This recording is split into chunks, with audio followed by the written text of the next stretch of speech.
तर अर्थातच प्रकरण 5 कंपनीचे सभासद, यामध्ये आपण पहिल्यांदा सभासद म्हणजे काय, सभासद कोणाला म्हणायचे हे पाहूया.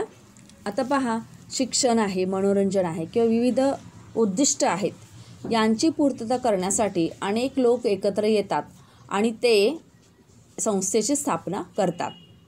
ठीक आहे. आता ही संस्था जी असते ती अचेतन असते. अचेतन म्हणजे काय, ती संस्था स्वतः काही करत नाही, तर तिची स्थापना, तिची रचना, तिचं व्यवस्थापन हे कोण करतं, तर व्यक्तीच करतात. तर अशा संस्थेशी संबंध असणाऱ्या व्यक्तीला तिचे सभासद असे संबोधले जाते. संस्था ही सभासदांचीच असते, सभासदांनी निर्माण केलेली असते व सभासदांकरिताच ती असते असं म्हणणं योग्य ठरेल. आता आपण कंपनी सभासद म्हणजे काय आणि त्याचा अर्थ आपण समजावून घेऊया. ओके. ज्या व्यक्तीचे नाव कंपनीच्या सभासद नोंदवहीत नोंदवण्यात आले आहे आणि इतर कोणतीही व्यक्ती ज्या व्यक्तीने कंपनीचे समभाग भांडवल धारण केले आहे आणि जिचे नाव भागपेढीच्या नोंदवहीत लाभप्रद मालक म्हणून नोंदवलेले आहे, अशी व्यक्ती म्हणजे सभासद होय. आता इथे पहा की ही व्याख्या किंवा याचा अर्थ समजून घ्या की कंपनीचं सभासद कोणाला म्हणायचं, तर ज्या व्यक्तीने कंपनीचे भाग म्हणजे शेअर्स खरेदी केलेले आहे आणि ज्या व्यक्तीचं नाव कंपनीच्या सभासद नोंदवहीमध्ये नोंदवण्यात आलेले आहे, तर अशी व्यक्ती म्हणजे कंपनीचे सभासद आहे. आणि ज्या व्यक्तीचं नाव भागपेढीच्या नोंदवहीत लाभप्रद मालक म्हणजे ज्याला त्याचे बेनिफिट मिळतात म्हणून नोंदवलेले आहे, अशी व्यक्ती म्हणजे कोण आहे, तर सभासद आहे. ठीक आहे. आता सभासदत्वासाठी वेगवेगळ्या पात्रता काय आवश्यक आहे ते आपण पाहूया की सभासद कोणाला होता येते आणि कोणाला होता येत नाही. तर सभासदत्वाचे निकष काय आहेत, तर पहिल्यांदा खालील व्यक्ती कोणकोणत्या व्यक्ती कंपनीच्या सभासद बनू शकतात ते आपण पाहूया. त्यामध्ये पहिलं आहे की अज्ञान व्यक्ती. पहा, अज्ञान व्यक्ती म्हणजे काय, तर ज्या व्यक्तीचं वय 18 वर्षापेक्षा कमी आहे अशी व्यक्ती कंपनीची सभासद बनू शकत नाही. अल्पवयीन व्यक्तीचे पालन करते त्याच्या वतीने भाग विकत घेतात. म्हणजे समजा एखादा मुलगा 15 वर्षाचा असेल तर तो मुलगा कंपनीचा सभासद बनू शकत नाही, परंतु त्याचे पालक मात्र त्याच्या वतीने भाग विकत घेऊ शकतात. ठीक आहे. तर अज्ञान व्यक्ती म्हणजे 18 वर्ष वयापेक्षा कमी व्यक्ती कंपनीचे सभासद त्याला बनता येत नाही. त्यानंतर दुसरा मुद्दा आहे दिवाळखोर. दिवाळखोर व्यक्तीचे लाभप्रद अधिकार अधिकृत व्यक्तीच्या ताब्यात गेल्यामुळे त्याचे सभासदत्व संपुष्टात येते. आता जी व्यक्ती दिवाळखोर झालेली आहे, दिवाळखोर म्हणजे ज्या व्यक्तीच्या अकाउंटवरती पैसे नाहीत किंवा ज्या व्यक्तीला सरकारने किंवा कोर्टाने दिवाळखोर म्हणून घोषित केलेले आहे, अशी व्यक्ती तिचं नाव किंवा तिला मिळणारे जे सगळे बेनिफिट्स असतात शेअर्सचे ते दुसऱ्या अधिकृत व्यक्तीच्या ताब्यात गेलेले असतात. म्हणून मग ती व्यक्तीसुद्धा, जी व्यक्ती दिवाळखोर झालेली आहे ती व्यक्तीसुद्धा कंपनीचे सभासद म्हणून राहू शकत नाही किंवा ती व्यक्ती होऊ शकत नाही. त्यानंतर पुढे क आहे मानसिक असंतुलन. मानसिक संतुलन बिघडलेली व्यक्ती करारबद्ध होण्यास असमर्थ असल्यामुळे कंपनीचे सभासद म्हणून राहण्यास अपात्र ठरते. म्हणजे अर्थातच ज्या व्यक्तीचं मानसिक संतुलन ढासळलेलं आहे, ज्या व्यक्तीला योग्य काय अयोग्य काय कळत नाही, अशी व्यक्तीसुद्धा कंपनीची सभासद होऊ शकत नाही. त्यानंतर पुढे आहे विदेशी नागरिक. विदेशी नागरिक करारबद्ध होण्यास पात्र असल्यामुळे फॉरेन एक्सचेंज मॅनेजमेंट ॲक्ट 1999 च्या अधीन राहून भारतीय कंपन्यांचे भाग विकत घेऊन सभासदत्व मिळवू शकतो. अच्छा, तर इथं आपल्याला असं सांगता येईल की विदेशी नागरिकसुद्धा सभासद हे होऊ शकतात. ते भारतीय कंपन्यांचे भाग घेऊ शकतात आणि त्यांना सभासद होता येतं. आता बघा, सभासद होण्यासाठी व्यक्तींना कोणकोणते निकष लावलेले आहेत. त्यामध्ये पहिलं दिलेलं आहे की अज्ञान व्यक्ती. अज्ञान व्यक्ती म्हणजे जी व्यक्ती 18 वर्षाच्या खाली आहे ती कंपनीचे सभासद होऊ शकत नाही. त्यानंतर दुसरे दिलेले आहे दिवाळखोर. दिवाळखोर याचा अर्थ की ज्या व्यक्तीचे लाभप्रद अधिकार दुसऱ्या व्यक्तीच्या नावावर गेलेले आहेत, त्यामुळे ती दिवाळखोर झालेली व्यक्ती ही सभासद होऊ शकत नाही. आणि तिसरं आहे ते मानसिक असंतुलन. ज्या व्यक्तीचं मानसिक संतुलन बिघडलेलं आहे अशी व्यक्ती करार करण्यास असमर्थ असते, त्यामुळे ती व्यक्तीसुद्धा सभासद म्हणून राहण्यास अपात्र ठरते किंवा ती होऊ शकत नाही. आणि शेवटी दिलेलं आहे विदेशी नागरिक. विदेशी नागरिक हे करार करून आणि 1999च्या फॉरेन एक्सचेंज मॅनेजमेंट ॲक्ट प्रमाणे अशी व्यक्ती कंपन्यांचे भाग खरेदी करून त्यांना कंपनीचे सभासदत्व हे मिळू शकतं. तर हे सर्व निकष व्यक्तीच्या बाबतीमध्ये आहेत. आता पुढे आहे ते म्हणजे संस्था. संस्थेच्या बाबतीमध्ये कोणकोणते निकष दिलेले आहेत आता ते आपण पाहूया. त्यामध्ये पहिलं आहे कंपनी. पहा, कंपनी कायदेशीर व्यक्ती असल्यामुळे तिला स्वतःच्या नावे दुसऱ्या कंपनीचे सभासद होता येते, परंतु त्याकरता घटनापत्रकात तरतूद असणे आवश्यक आहे. मात्र ती स्वतःच्याच कंपनीमध्ये गुंतवणूक करू शकत नाही. अर्थातच एक कंपनी दुसऱ्या कंपनीचे भाग खरेदी करू शकते आणि तिला सभासद होता येतं दुसऱ्या कंपनीचे भाग खरेदी करून, पण त्याकरता सुद्धा सांगितलेलं आहे की घटनापत्रकामध्ये तशा प्रकारची तरतूद असणं आवश्यक आहे आणि कंपनी स्वतःच्याच कंपनीमध्ये ती गुंतवणूक करू शकत नाही. ठीक आहे. त्यानंतर ब आहे सहकारी संस्था.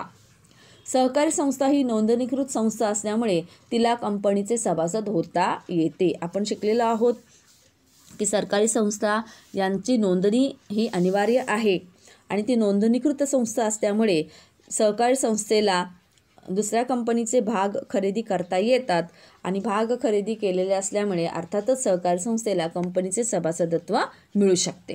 ठीक आहे. त्यानंतर क आहे मर्यादित दायित्व भागीदारी संस्था. ही एक ज्युरिस्टिक न्यायवादी व्यक्ती असल्यामुळे कंपनीचे सभासद बनू शकते. म्हणजे अर्थातच भागीदारी संस्थेला सुद्धा कंपनीचं सभासदत्व मिळवता येतं. त्यानंतर ड आहे हिंदू अविभक्त कुटुंब.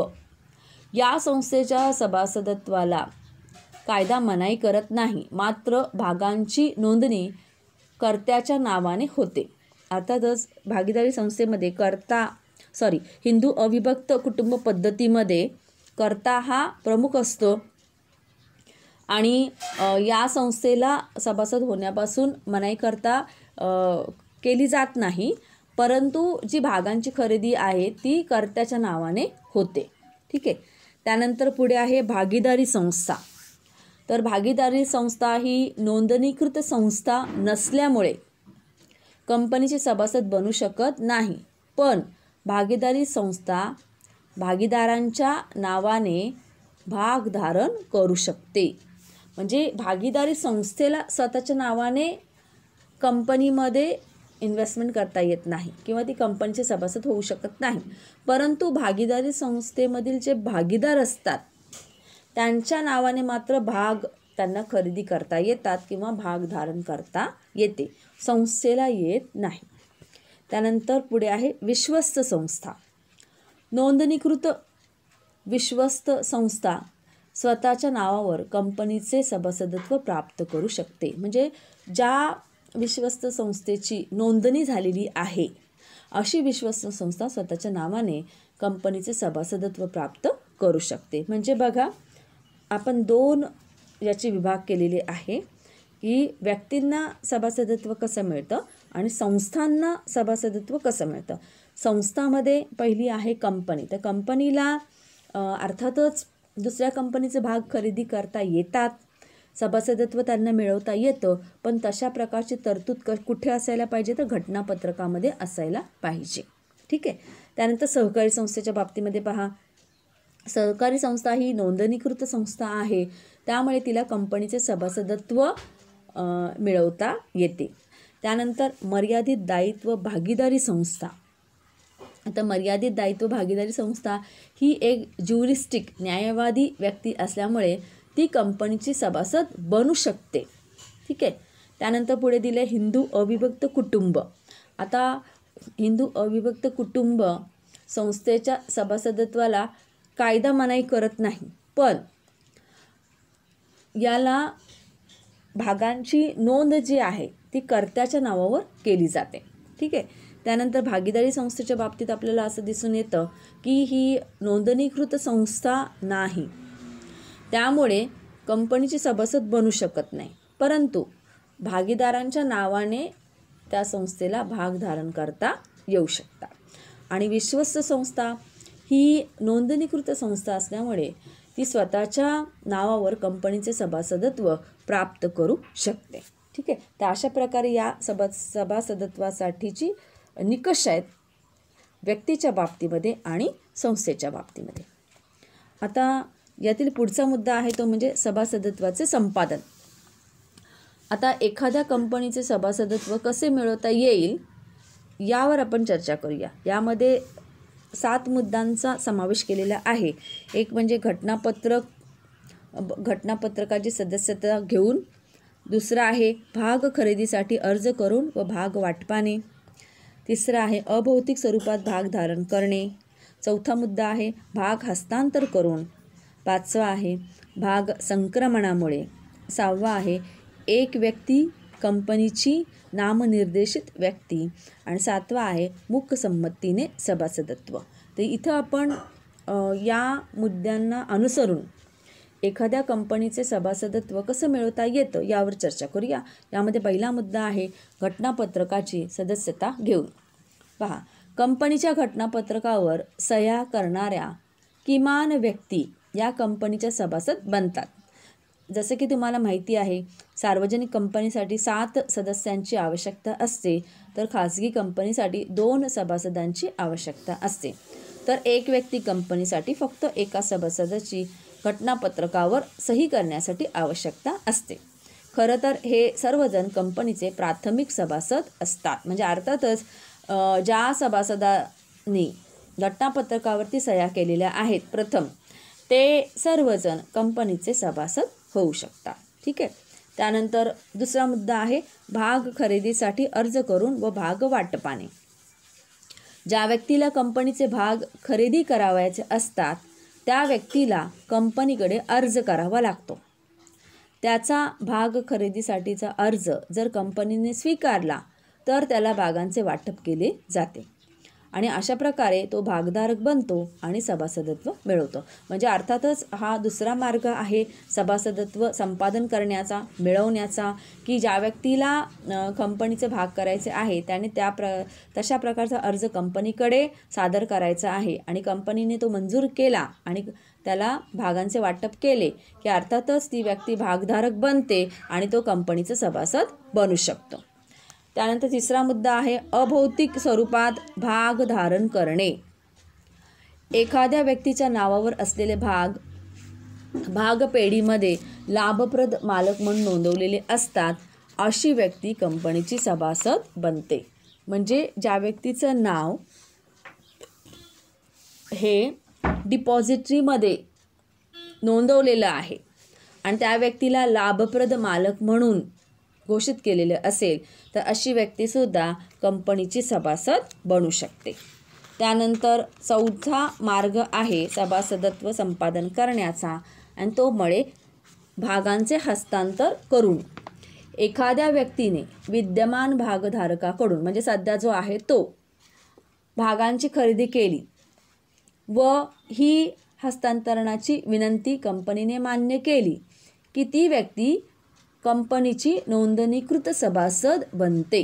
म्हणजे समजा जो ऑलरेडी कंपनीचा शेअर होल्डर आहे, भागधारक आहे, अशा व्यक्तीकडनं जर दुसऱ्या व्यक्तीने भागांची खरेदी केली आणि हस्तांतरणाची विनंती कंपनीकडे केली आणि ती कंपनीने मान्य केली की त्या दुसरी जी व्यक्ती आहे जिने ऑलरेडी जो शेअरहोल्डर आहे त्याच्याकडनं भाग खरेदी केलेले आहेत, तर त्या दुसऱ्या व्यक्तीने की ज्याने हस्तांतरणाची विनंती केलेली आहे ती कंपनीचे सभासद म्हणून तिची नोंद केली जाते. म्हणजे थोडक्यामध्ये सध्या अस्तित्वात असलेल्या भागधारकाकडून नवीन व्यक्तीने भाग खरेदी केले आणि हस्तांतरणाची प्रक्रिया पूर्ण केली की अर्थातच नवीन व्यक्तीचं नाव हे सभासद म्हणून नोंदवलं जातं. ठीक आहे. त्यानंतर 5वा मुद्दा आहे भाग संक्रमणामुळे. समजा सभासदाचा मृत्यू, दिवाळखोरी किंवा मानसिक असंतुलन झाल्यामुळे कायद्याची प्रक्रिया करून जे भागांचे हस्तांतरण होते त्याला भाग संक्रमण असे म्हणतात. म्हणजे समजा एखाद्या सभासदाचा दुर्दैवाने मृत्यू झाला किंवा तो दिवाळखोर झाला किंवा त्याचे मानसिक संतुलन बिघडले, तर जी कायदेशीर प्रक्रिया आहे ती पूर्ण करून भागांचे हस्तांतरण केले जाते आणि त्या प्रक्रियेला भाग संक्रमण असे म्हणतात. सभासदाचा मृत्यू झाल्यास तर त्याचा वारस किंवा दिवाळखोरी असेल तर अधिकृत व्यक्ती आणि मानसिक असंतुलन असेल तर प्रशासक, याप्रमाणे संबंधित व्यक्ती सभासदाची जागा घेतात. ठीक आहे. तर एखाद्या सभासदाचा मृत्यू झाला तर अर्थातच त्याचे भाग त्याच्या वारसाला मिळणार. समजा एखादा सभासद दिवाळखोर म्हणून घोषित झाला तर जो अधिकृत व्यक्तीची नेमणूक केलेली आहे तो सभासद बनतो. आणि समजा एखाद्या व्यक्तीचं मानसिक असंतुलन झालं असेल तर जो प्रशासक म्हणून नेमला जातो शासनाकडून, तर तो व्यक्ती संबंधित व्यक्तीची सभासदाची जागा घेते. तर अशा प्रकारे भाग संक्रमणामुळे सुद्धा सभासदत्व हे प्राप्त होऊ शकते. त्यानंतर 6वा मुद्दा आहे एक व्यक्ती कंपनीची नामनिर्देशित व्यक्ती. एक व्यक्ती कंपनीच्या सभासदाचा मृत्यू झाल्यास घटनापत्रकात ज्याचे नाव नामनिर्देशित केले आहे तो कंपनीचा मालक होतो.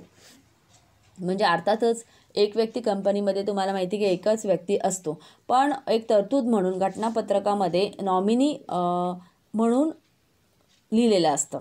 तर दुर्दैवाने जर एक व्यक्ती कंपनीच्या सभासदाचा मृत्यू झाला तर घटनापत्रकामध्ये ज्या व्यक्तीचं नाव नॉमिनी म्हणून लिहिलेलं असतं तो कंपनीचा मालक होतो आणि तो सभासद होतो कंपनीचा. त्यानंतर 7वा मुद्दा आहे मूकसंमतीने सभासदत्व. ज्या व्यक्तीचे नाव सभासद नोंदवहीत चुकून लिहिलं गेलेलं आहे अथवा तो सभासद असल्याचे भासवत असेल किंवा जाणून बुजून आपले नाव नोंदवहीत राहू देत असेल, कंपनीला कळवत नाही आणि चूक दुरुस्त करून घेत नसेल, तर अशा व्यक्तीस सभासदत्व नाकारण्यापासून रोखले जाते. अशी व्यक्ती कंपनीच्या विसर्जनाच्या वेळी सभासद म्हणून जबाबदार धरली जाते.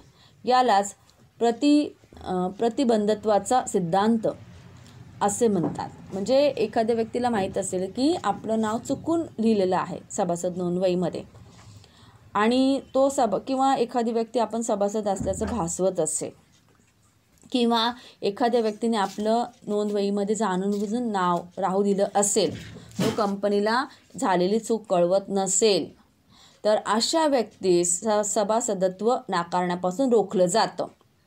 ज्यावेळी कंपनीच्या विसर्जनाची वेळ येते त्यावेळी सुद्धा त्या व्यक्तीला सभासद म्हणून जबाबदार धरलं जातं.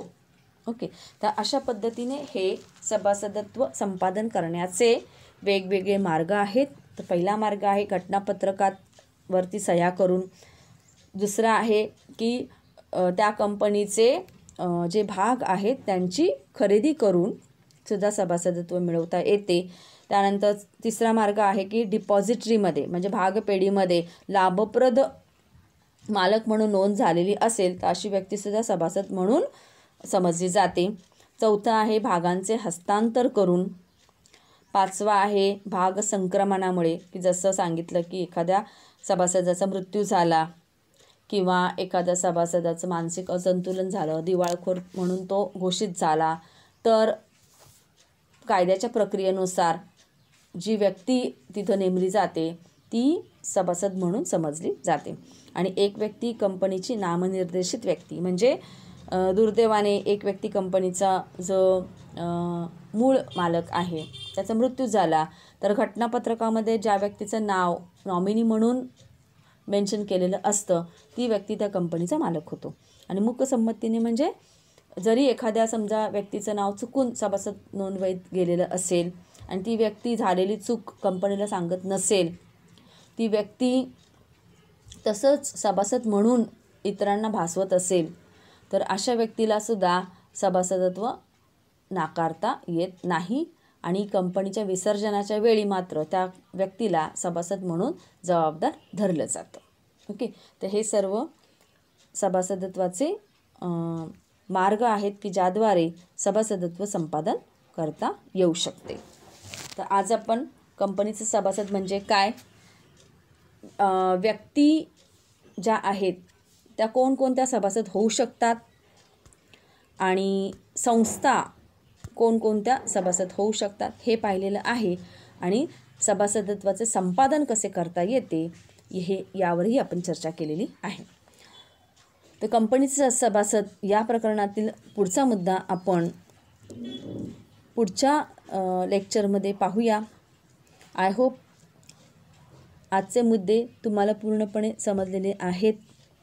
पुन्हा आपण नवीन मुद्द्याला नवीन लेक्चरमध्ये सुरुवात करूया. तोपर्यंत आनंदी राहा, काळजी घ्या. थँक्यू.